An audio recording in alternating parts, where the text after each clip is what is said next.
Hi, everyone, and welcome to this session of GEM.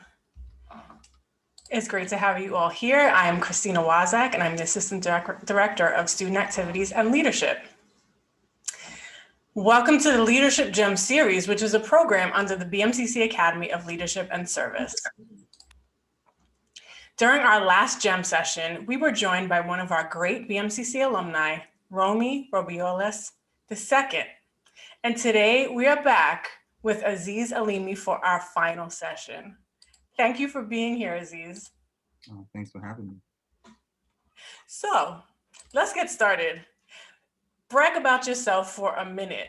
What were you involved with during your time at BMCC? So as a student at BMCC, I think the very first thing I did was I joined the Urban Male Leadership Academy, otherwise known as UMLA. And I think UMLA was really the stepping stone for me to get involved into a bunch of other different programs at BMCC. So while I was in UMLA, I think UMLA transitioned me into working with Project Impact and then the Impact Mentoring Program. I did NSLS as one of the executive members. I was the president of UMLA, I think for about a year and a half. I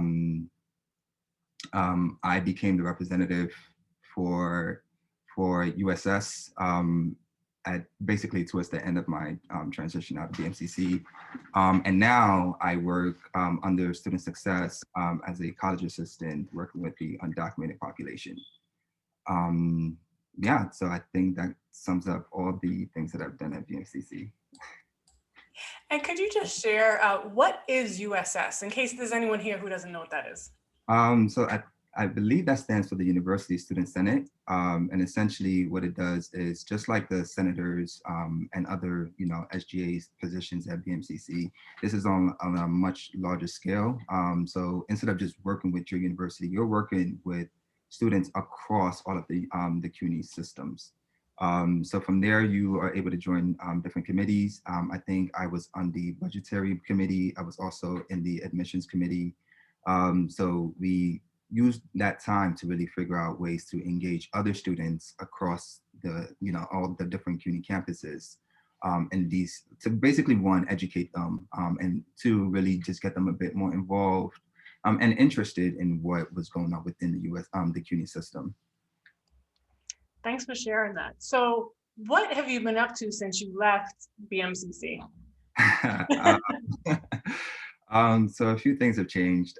So when I attended BMCC, I graduated with a business degree, business management degree. When I graduated and transferred to Lehman College, I ended up doing almost a triple major in a sense. So I am a social work, finance, marketing major with 2 minors. So quite a bit have changed. And this is my last semester at Lehman with all 3 degrees. So I was able to complete all of that in a matter of 2.5 years. So, it's definitely doable, kind of a no break kind of thing. But while being enrolled at Lehman, I have been able to put together 2 orgs. So I introduced the DREAM series at BMCC as a student. It was a program that I thought was needed for BMCC to have to offer to undocumented students. As an undocumented student myself, I felt, a space like this was needed. So I presented it by the leadership of Tiffany James. It was kind of implemented to the best of its ability. And I took that program and I took it outside of BMCC and essentially made it a community for anyone outside of the CUNY system. That community has thrived, and essentially we are now sharing information in regards to what it means to be undocumented, not necessarily a DACA student, but what it means to be undocumented, what resources you can tap into, and just kind of like touch base with the community that you felt like you were not a part of. So that was one of the programs that I was able to develop.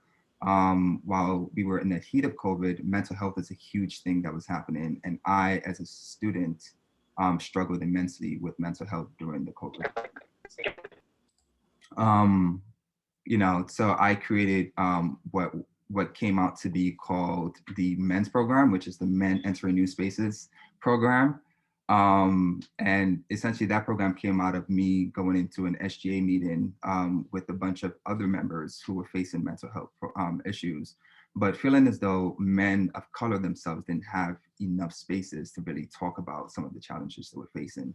So that program grew into a mental health conversation, into an empowerment conversation, to really encourage men of color to really congregate together and share ideas in regards to like what they're trying to do, and for other men to really, empower and, push these men to really fulfill the dreams.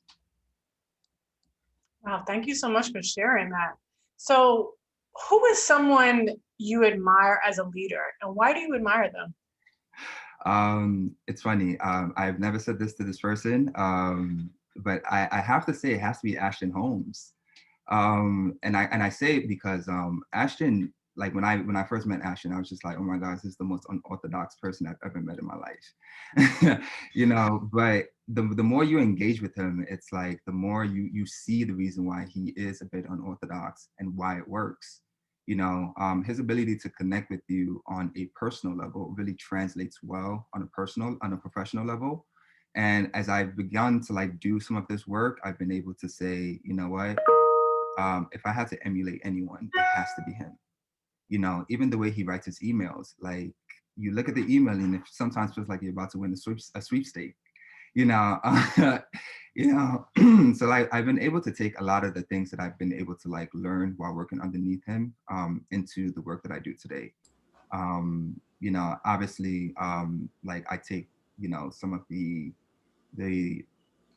my interactions with, let's say like Tiffany James, Albert Lee, even you, Christina, for the short time that we've worked, and Kayla, into some of the ways that I've been able to come into this space and really engage with some of the students. Thanks, I appreciate that. So, what is one lesson that you learned during your time as a student at BMCC? I think biggest lesson is community really pushes everything. Regardless of whatever you're trying to do, if you have a strong enough community and a strong enough will, like there is absolutely nothing that you cannot do. With conversations that I've had, and it's funny, I think as a student, I was just like, VP Craig is probably not the person to be talking to, but every time I came into her office with a complaint, whenever I thought I was going to get pushed back, she was the person who actually pushed me forward. And having that kind of like community behind you is it's really the, I guess, the battery that we all need to really be able to say, you know what, I can do this, and there's really nothing that's going to be able to stop me. Because wherever you find an obstacle, if you have a strong enough community, your community can help break down those obstacles. And essentially the hope is that you're able to do the same thing for your community. All right, thank you for that. So, knowing what you know now, what advice would you give to yourself before you were a student at BMCC? So I guess with the knowledge base that I have now, I would have told myself to not wait. So I waited almost 10 years to come back to school. Granted, I graduated high school like extremely early at the age of 15, but to have waited almost 10 years to come back to school, and the fear was I was so young that I would have failed. But knowing what I know now, I think it's really a matter of, it's not necessarily where it is that you're starting from. The question is like, how powerful is your motivation to get to the finish line that you see yourself at? All right, thanks. So, this program is called GEM, and a gem is a sparkly precious stone. So, what would you say was your sparkly moment or a highlight as a student at BMCC? I think that highlight for me was my introduction to Tiffany James. She she was introduced to me because I needed help with an essay, and she helped me, you know, complete that essay to the utmost, I guess, best it could be. I got the scholarship that I was applying for thanks to that essay. But she did just a little bit more beyond that. She got me my first interview with Cecilia Scott Croft at the BMCC Early Childhood Center, which I still work at to this day. You know, and then from there, she connected me with, I think, an interview with one of the faculty members at Lehman, which is a college that I'm currently enrolled at. So from there, I was able to work at the IPCE, which is the International Programs of Community Engagement Committee. You know, and honestly, from that one touch, I was able to basically bounce from one location to another. And I have to be honest, I still have very strong relationships in all those different areas that she was able to connect me with. And again, like Tiffany is my mentor. You know, like our relationship was so powerful that I had to keep her in my corner. You know, because honestly, I think the biggest gem that you get again is the community that you build along the way. You know, community really will be the one thing that like pushes you. I think they say, what is the phrase? It's not always what you know, but sometimes who you know, that gets you through the door. I mean, obviously knowing what you know really does help, but you know. But yeah, I think that was the jam moment for me, my introduction to Ms. James. That's great. Thank you. So going along with this gem theme again. So when you pick up a gem, you can see your reflection. Mhm. So please tell us about a situation that made you reflect on your actions as a leader and caused you to become more self-aware. Uh, hmm, um, I think a situation that caused me to reflect a little bit was, I guess, the first semester I enrolled at Lehman College. I obviously coming from a school like BMCC where I feel like all the resources are available to you at every turn. Going to a school like Lehman, I was just like, what is this? Um, is this is this the Stone Age? Like, what's happening here? Why aren't the things that I was used to not here? So that forced me to have to change a little bit, I guess, a little bit of my expectations for this university. But I think the piece that really stuck out to me was the life lessons that I have gained from, you know, the folks that I've interacted with at BMCC, which was, if the space that you're in doesn't suit you, then you're the one who is supposed to create that space. You know, so right into my first semester, I joined SGA. So I became an SGA member right into my enrollment at Lehman, and then from there, we made a couple of changes that addressed a couple of the things that I had issues with. And my ability to interact with students really allowed me to see things from their perspective as well, and really start to like make changes that you know, that addressed all of the student concerns, as you know, as a whole. Wow, that's so great. So, all right, before we get into the questions from the audience, drop a gem of knowledge. What is one piece of advice you would give to gem members here today? I would say speak. Your ability to speak to each other is by far the biggest skill set you can walk away from college with. You know, your ability to hold community and hold space and hold conversations about any and everything is how you keep those relationships, that knowledge base that you're growing, really fresh. You know, hold on to each other, and if you can, never let them go, because again, you can touch the sky if you have enough people behind you. I love it. Thank you. So, kind of going along with that, one of the questions that we have in the chat is about you having students with us here today. Mhm. So we mentioned in the beginning that you invited students to be here with us, and so the question is like, what do you mean by students? Are you teaching a class? Are you in a program? Where are these students from? What are they representing? Yeah, so like I mentioned before, I work with the Student Success program, and that's under Tiffany James and Albert Lee. So essentially, what my position there is as a college assistant is I organize a community of undocumented students with the Dream.US scholarship. And we host conversations around those resources and additional resources and so on and so forth.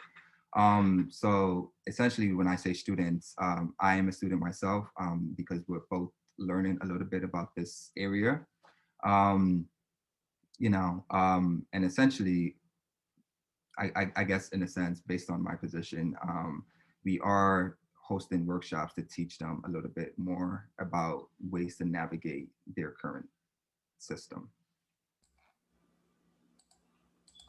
Thank you. All right. So you said that when you got to Lehman, you joined SGA. Can you talk a little bit about that process? Like, who did you talk to? Like, where did you get the confidence to just do it? Like, what happened? So that was pretty simple. So while I was at BMCC, I didn't mention this earlier. I actually ran for SGA vice president's position there, and I lost. um, but it was a good run. It was a good experience, and I enjoyed it. Again, I think running for any leadership position really gives you the space to interact with students in a way that you probably would have never thought before. Um, like most folks would tell me that I exude like as a what's it called, an extrovert. Um, but in reality, I'm really an introvert. I really want to just duck in the shell and just really be myself by myself for most of the time. But my interactions with these different programs have called me to step outside of my comfort zone. So essentially when I transferred over to Lehman, it was one of those things where I've already had the experience. I already knew how to put myself out there. I knew how to market myself. I knew what was needed. So essentially, once I had the conversation with the SGA representative and told them what I wanted to do, it was kind of done there. I think I wrote up my bio, I wrote up my speech, and that was it. I gave the speech in front of the entire school, um, and I got in, and it was really just that simple. Wow, thanks for sharing. So someone in the chat said, I'm an extroverted introvert as well. Davina said that. So another question. So you mentioned Project Impact. So the question is, can you tell us a little more about your work with Project Impact? What did it entail? And do you still continue to work with the program? So yes, I do continue to work with the program. So not in the same capacity as I was before. So initially, when Project Impact came to the university, I was one of the first hires. And from there, I think my position then was kind of like a hybrid position. I was an ambassador. I was a mentor. I sometimes tutored. And I was a connector. I was a network builder. So I was networking with universities and CBOs to really get Project Impact outside of the MCC and to really be able to provide more resources to the students who were in this program. Um, as I'm no longer with Project Impact in that capacity, under the umbrella of Student Success, I'm working with Project Impact to bring some of the resources that Project Impact has to the Student Success team, to the Student Success students. So that's how we've been able to like really maintain that relationship till now. Great. All right. So something to go back to. If you could go over it again, as far as your majors, your minors, what were they and what made you choose them? Yeah, so at BMCC, I was a business management major. When I transferred, I became a social work major, a finance major, and a marketing major, with minors in aging and health and substance abuse. The minors are really more affiliated with the social work major, and reason why I chose, those concentrations was one, as a student who graduated from BMCC, business was always something that was like really true to me. I've always wanted to be an entrepreneur. I've always wanted to lead a team and so on and so forth. So I did not want to lose that business aspect of myself. But with the work that I had done with Project Impact, UMLA, and Student Success, social work was my calling. So just as much as I was being called, I had an immense passion for business and finance. I want to make as much money as the next person, because the dream is to be able to like live comfortably, and make sure that you can provide for those that you care for. But at the same time, I feel like sometimes we do forget that the social aspect of being, I guess in the economy is to make sure that we are looking out for one another. So the combination of all of those, will allow me to, one, build the nonprofit organization that I'm looking to create at the end of my entire journey. Do you feel comfortable sharing any information about your ideas as far as a nonprofit, what the purpose, goals, anything that you'd be willing to share? Oh yeah, of course. I actually have two ideas which I'm thinking about blending into each other. The first one is a nonprofit early childhood center. Obviously, from my time spent with Cecilia Scott Croft, that was actually my selling point, really, for her to hire me.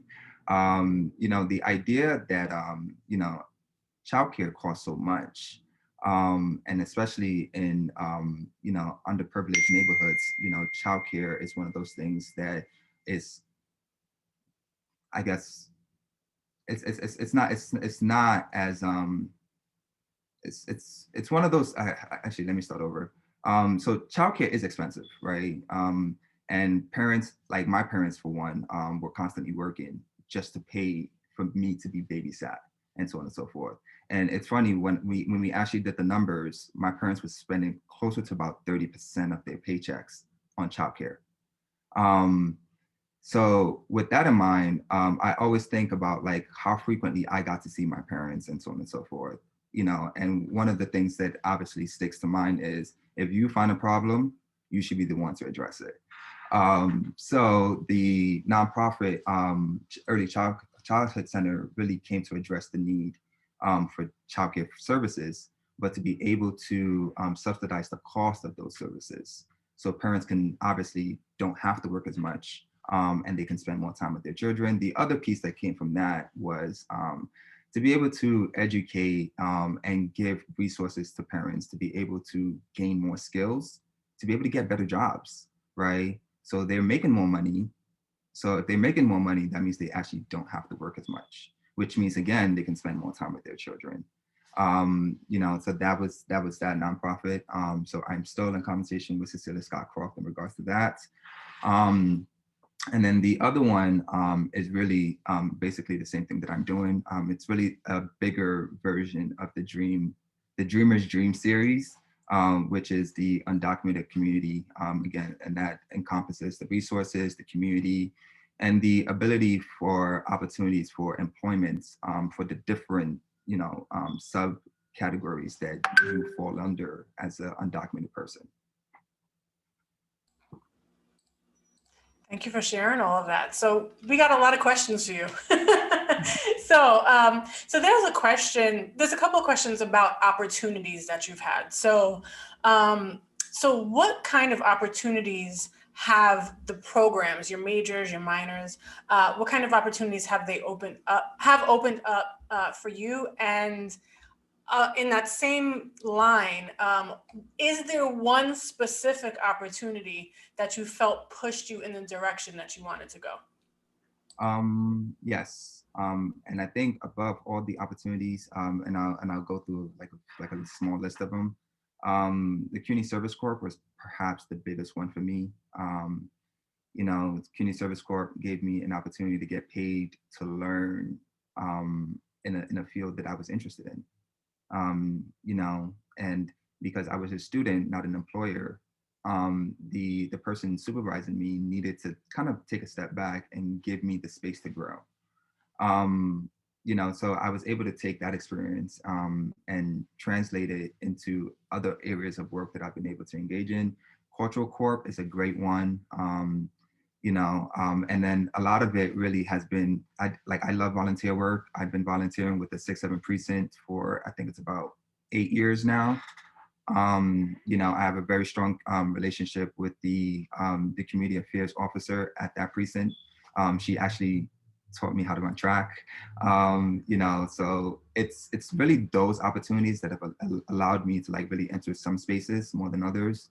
Um, you know, I think I talked a little bit about my ability to enter the IPCE, which is the International Programs of Community Engagement arena, which is a lot like student affairs if you really think about it. You know, so they took me on as a student who wanted to learn about how to advocate and how to engage the student body. And again, these different opportunities was really an opportunity for me to step outside of my comfort zone. But yeah, there's a long list, but I don't think we have enough time for all of them. All right. Well, talking about comfort zones, going a little bit deeper into that, one of the questions is, what was your greatest fear at BMCC and how did you overcome it? Yeah, so like I said earlier, with the question about if I could go back, what would be the thing that I would tell myself? My greatest fear was failure. You know, like not feeling as though I was good enough to like really do the things that I wanted to do. Because I think my aspirations are huge. Sometimes I think, you know, my parents would tell me that they're a little bit too big. Um, you know, because I'm trying to do so much with so many different things at the same time. Folks would say, you know, I think my aunt used to always say this saying to me, um, a master of all is a master of none. I think in the world that we live in today, the more you actually do know, the more competitive you are in whatever field you decide to go into. So I've taken that phrase and I've challenged it to really be a master of all, to be a master of all, you know. um, yeah. All right. So, getting back to leadership, right? So, how would you describe your leadership style? Yeah, so my leadership style is really encompassed around, I guess, if I was to use a social competency, it would be the strength perspective, right? And essentially what it does is really, I'm not telling you what to do. I'm giving you the space to figure out how you want to maneuver in whatever it is you want to do. I will give you the resources. I'm not going to ask you to read it. I'm literally just going to give it to you, right? And it's your choice to decide if you're going to go read it and come back to me with questions if you have any. But essentially, I'm always available. You know, as some of my students could probably speak to, you know, like you can call me whenever, however, text me, email me. But essentially, what it is I'm watching you. I don't necessarily need you to follow behind me. I've made my mistakes. I think it's time for you to make yours. But whenever I feel like I could step in to make sure that you don't fall into a pit, I will make sure that I'm the bridge that you cross over to get to where you need to be. Nice. So, there's actually a few people in the chat who want to know, how do you manage a triple major? So, how do you manage your time, but also how did you manage financially to have three majors? Oh, so I think the benefit of having a scholarship that covered my tuition for 3 years was great. Um, you know, as an undocumented student, I had access to the Dream.US scholarship that covered my tuition. And based on some of other relationships that I built, I got additional funding to also cover the other courses that I wanted to take. But one of the things that I did look into in order to give me the flexibility of being able to take these different majors was the baccalaureate program. I don't think it's spoken about enough, but the baccalaureate program kind of like puts the students in the driver's seat in regards to like where they want to go with their major. You don't have to follow a concrete pathway. You basically sit with an advisor, a BA advisor, and you plan out where it is that you want to go. And you know, really having that program behind me really gave me the ability to just say, you know what, I'm really interested in Spanish. I'm really interested in finance, marketing, this, and I was just able to just take all of those different courses together. In terms of time, I have to be honest. I was taking a full course load of about 7 courses a semester, which is a lot, especially because I was working. And this semester for the year, I was doing internships.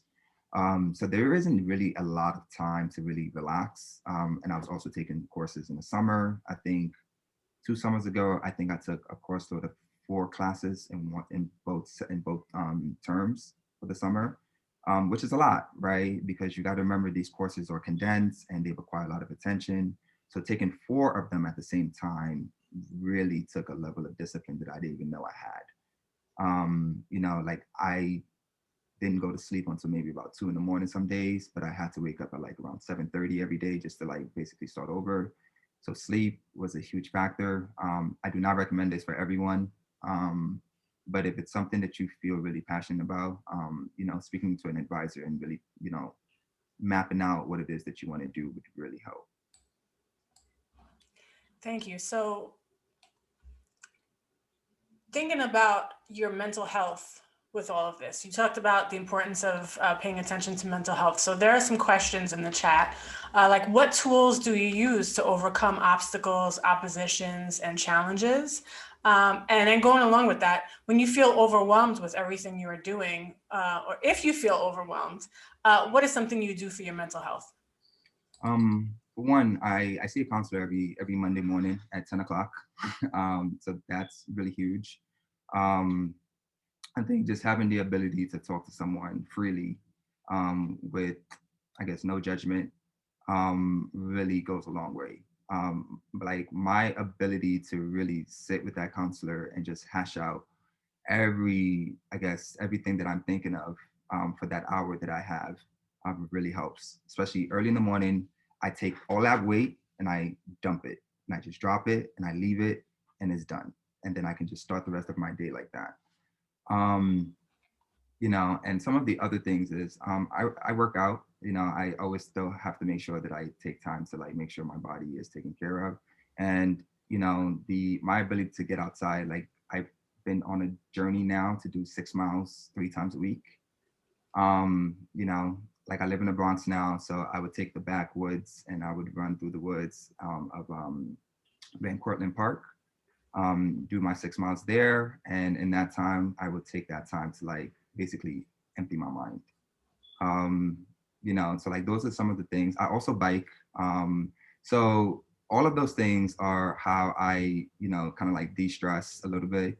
And my ability to kind of connect with folks on the weekend for a couple of hours really goes a long way.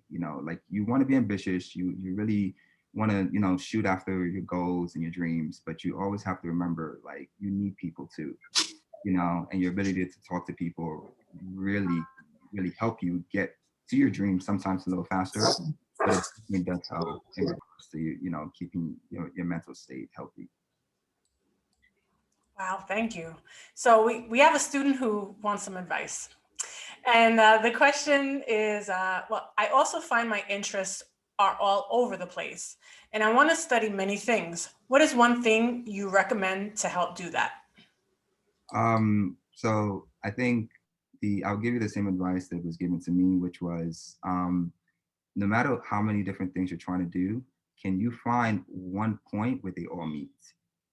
Right? If you can do that, it makes it easier for you to take all your different interests and combine them all. So as I've said, even though like I'm doing social work, finance, marketing, at the end of the day, they basically transition into the nonprofit sector, and the marketing is just an additional way for me to just say, hey, see what I'm doing. So essentially, if you could find that one point where they all meet, it makes it easier for you to, I guess, in the words of Tiffany James, work backwards. Figure out what it is that you want to do, and then work backwards, and you'll be able to bridge your map from there. All right, so our last question is going to have you dream a little bit. How would you describe your dream job? So my dream job is actually to have my nonprofit up and running. You know, and I would be the CEO of my business, and I would be doing all the things that I wish this business would be doing, with one huge exception. You would have excellent service. You know, excellent service is like superb service is one of the things that I hold dear, because honestly, with the ways that the environment that I grew up with, BMCC, when I went to other universities and I didn't receive that, I was just like, yeah, you feel the difference between good service, okay service, and horrible service, right? So regardless of whatever it is, you're not here to bow and beg for service. You are here to receive service, because that's what we are here to provide. Yeah, so my dream job would really just be to give excellent service in the capacity that I'm in. Yes, fantastic. Thanks for sharing that with us. And if you look in the chat, I mean, people are inspired, they are thankful. They would like your contact information if you are open to putting that in the chat so they can reach out to you and stay connected. I want to thank you for all that you shared, and for the motivation, the inspiration, the laughs, and just sharing yourself with us. Mhm. It was great to have you here for our final session of GEM. Do you have any final comments before we finish? Um, I mean, honestly, like I said before, community is a huge part of everything. So the one thing that I wish I could leave you guys with is, if you guys have not already connected, and if you guys are connected, stay connected, and keep those conversations going. For those who think that because you have different majors, you cannot have conversations, think again. Get to know the person next to you, and really, and from there you'll be able to like really figure out how you can connect with each other. Connection is all, and connection leads you to where it is that you're trying to go. So stay connected. Thank you so much, Azeez. And I am dropping my email in the chat for anyone who's interested in connecting. Great, and thank you. So it's in the chat, and thank you to everybody who was here today. And we'll catch you the next time we have GEM.